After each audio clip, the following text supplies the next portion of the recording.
Welcome to Bible for Modern Minds podcast.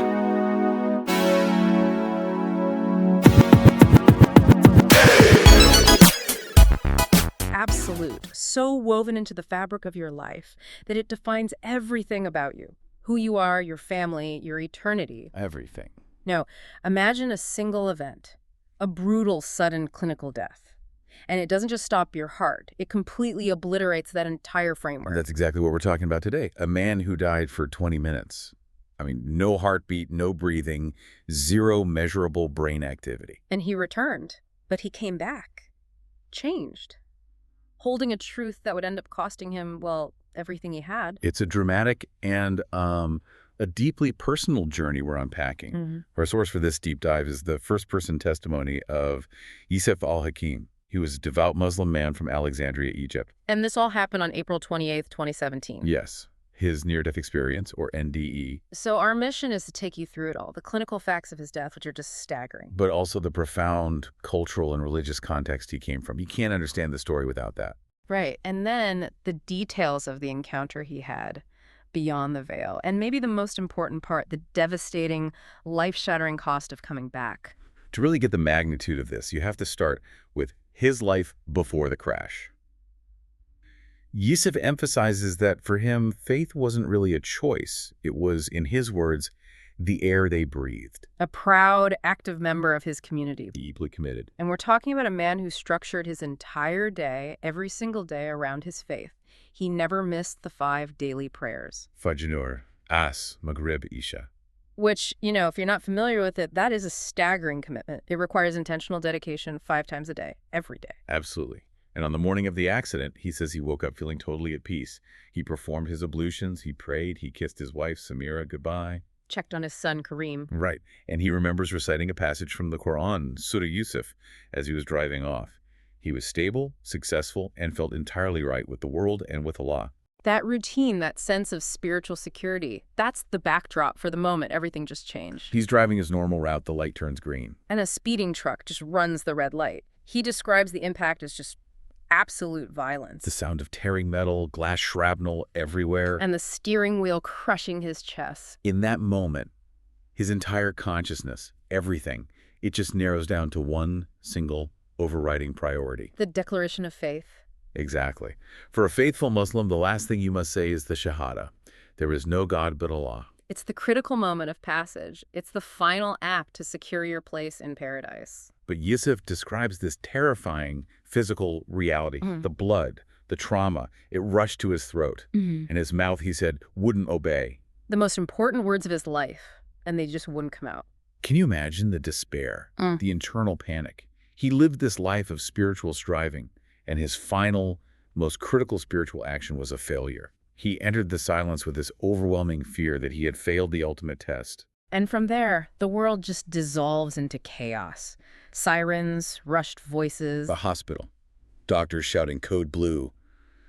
They're trying everything, defibrillation, CPR. But the trauma was just too great. And the clinical report confirms it the moment the monitor flatlined to that, that single long sound. Time of death logged at 10:47 a.m. Okay, so this is where the medical reality starts to collide with the spiritual narrative. He was clinically dead for almost 20 minutes. 19 to 20 minutes, yes. What would the medical team expect after that long without oxygen? Total catastrophic failure. I mean, after just 4 to 6 minutes, you expect irreversible brain damage. 20 minutes it's unheard of. Resuscitation just doesn't happen. And if, by some absolute miracle, he was brought back, the consensus was he would be profoundly brain damaged. A vegetative state or a deep coma. They were already talking about his body like he was gone. And yet Yusuf was conscious. He describes this immediate realization that he was outside his body, no pain. He was just pure consciousness hovering. And this is what gives his account such immediate weight. The verifiable details he witnessed. He looked down and saw his body, his empty shell being worked on. He saw the clock on the wall change. 10.48, 10.49, 10.4. But it's the little human details, He saw the sweat dripping from the doctor's forehead, the intense effort. He even saw the discreet tears of a nurse in the corner.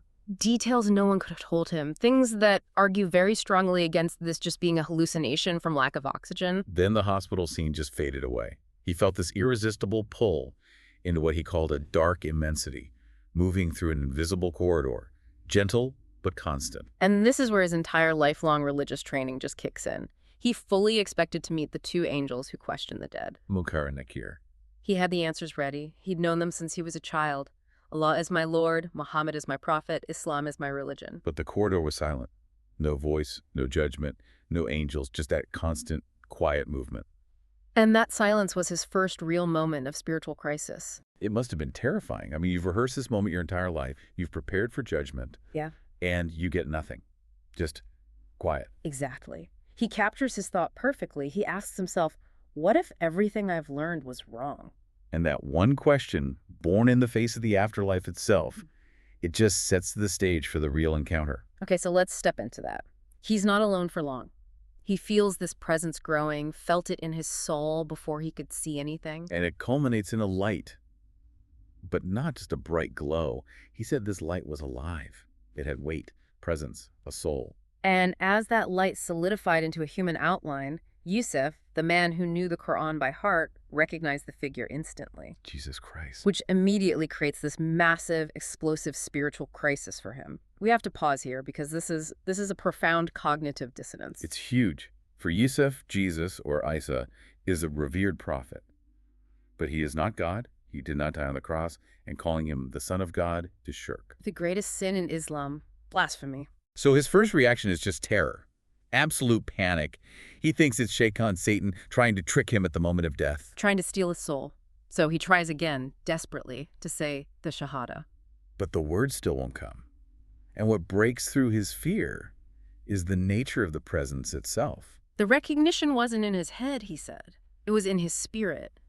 He describes the figure as just indescribable. Full of tenderness and this overwhelming authority, but with absolutely zero judgment, no anger. Just radical love. A love that felt completely unearned. Right. And then came the communication. Not words, but direct into his consciousness, calling him Yusuf, my son. And this is the turning point where the theology of fear and works is just confronted by a theology of grace. Yusuf realized his entire life had been spent trying to earn Allah's approval. Through fear, through ritual, through strict obedience, always worried about the balance of his good deeds. Yeah, and suddenly he's in the presence of someone whose very nature is to love. Not a conditional love based on performance, but a love that was just given. It stripped away that whole burden of performance, but it also forced this radical self-confrontation. In that light, he saw himself, truly. His pride, his judgment of others, hidden sins. And the shock wasn't that the presence knew all this. It was that he was still loved anyway. And that's where the encounter shifts. It goes from this emotional recognition to a direct theological exchange. Yusuf directly challenges the figure. He argues from his doctrine. The Quran says that the Lord is not God. Calling him the Son is blasphemy. And the response just cuts through the whole intellectual argument. It's a question aimed right at his soul. Yusuf, what is your heart telling you right now in this presence? He realized it was impossible to lie. The truth of the moment was just too overwhelming. Then came the claim, the one that challenged his entire worldview. I am the way, the truth, and the life. No one comes to the Father except through me. But the most shocking part for Yusuf, I think, was a confirmation of his own life. Jesus showed him snapshots of his existence. And told him, I saw each of those prayers. Even without knowing it, you were already praying to me. That's profoundly disorienting. To realize your whole life of devotion was, unknowingly, directed at this very figure. And it continued. He asked about the core Islamic teaching about the crucifixion, that Jesus didn't actually die on the cross. And the answer was so simple, it just reframed the entire question. Yusuf, who was on the cross, me or Muhammad?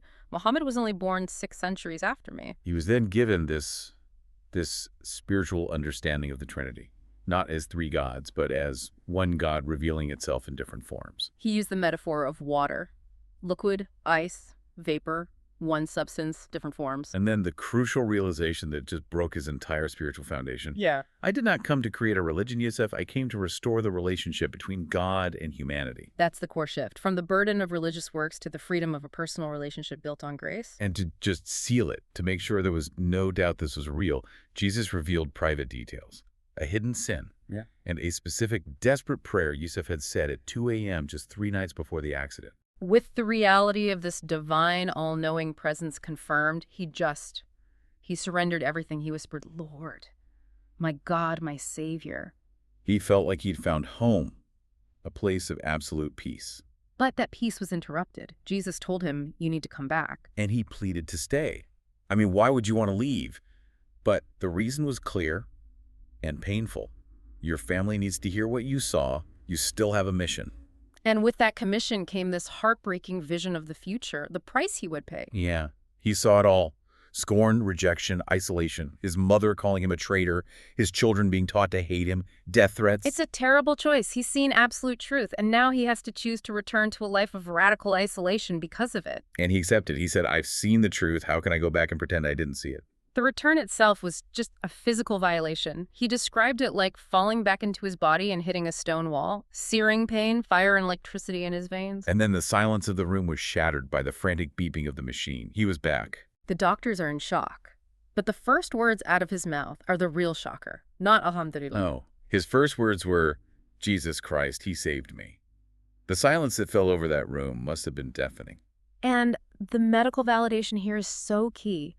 The neurologists, they kept running tests, just shaking their heads, 20 minutes without oxygen and absolutely zero neurological damage. Yusuf says this was a purpose, so that no one, not even himself, could dismiss the experience as just delirium, a hallucination. Then came the ultimate confrontation. His family, his mother, brother, his wife Samira, they rush in, weeping with relief, thanking Allah. And Yusuf, he can't hold it back. He delivers the truth immediately. I died for about 20 minutes, and in that time, I met Jesus Christ. And the rejection was instant and brutal. His mother, first in denial, blaming the medication, the trauma. And later, horrified, telling him he would go to hell for this. His brother's reaction was just pure fury. He called it blasphemy, the greatest of sins. And cut him off completely. You are no longer my brother. But the sharpest cut, maybe, came from his wife, Samira. She just lets go of his hand. And says, you are no longer my husband. You are dead to me. She filed for divorce almost immediately, took the children. He was left alone in that hospital bed, alive in body, but as he put it, dead to everyone I loved. That's the price. That is the devastating cost of returning with a radical truth. But in the middle of that isolation, a Christian chaplain visited him, heard his story, and gave him a Bible. A book he'd been taught his whole life was corrupted and distorted. He dove into it and found immediate validation, especially in the Gospel of John. In the beginning was the Word, and the Word was with God, and the Word was God. It confirmed everything he had just experienced. He eventually found a new community. When he first attended a church, he said the atmosphere was one of worship, pure, vibrant, sincere. He was baptized 2 months later, felt recreated, renewed. But the cost continued. He lost custody of his children. They were taught their father was a traitor, a cursed man. But the mission he was sent back for, it started to bear fruit. Other Muslims who felt that same spiritual emptiness started seeking him out. He says an old friend converted just 3 weeks after hearing his story. And 6 months later, a small sign of hope. He met his mother for coffee. She was heartbroken, confused, said to him, "You've always been a good son." He couldn't force her, but he told her he wanted her to know Jesus too. He felt he had planted a seed. His final reflection is just so powerful. He acknowledges the sheer scale of his lost family, community, his entire past. But he says he gained something the whole world can't take from me. The truth. A truth that has a name. Jesus Christ. The depth of this testimony is staggering. You have a medical anomaly, 20 minutes of clinical death with zero damage, bolstering a story that challenges the highest theological stakes. And that event forced him into a choice. Cling to the comfort and security of his lifelong community. Or embrace an isolating radical truth that he found in the presence of unearned love. It really forces you to consider the question Yusuf faced. What if the deepest truth isn't found in what we're taught to recite, but in what our soul just recognizes when all fear is stripped away? Yusuf's story leaves us with that. When you're facing absolute, undeniable certainty, would you choose the known safety of your people or the radical, isolating new reality that your spirit knows is home? He answered that question and paid a devastating price for it.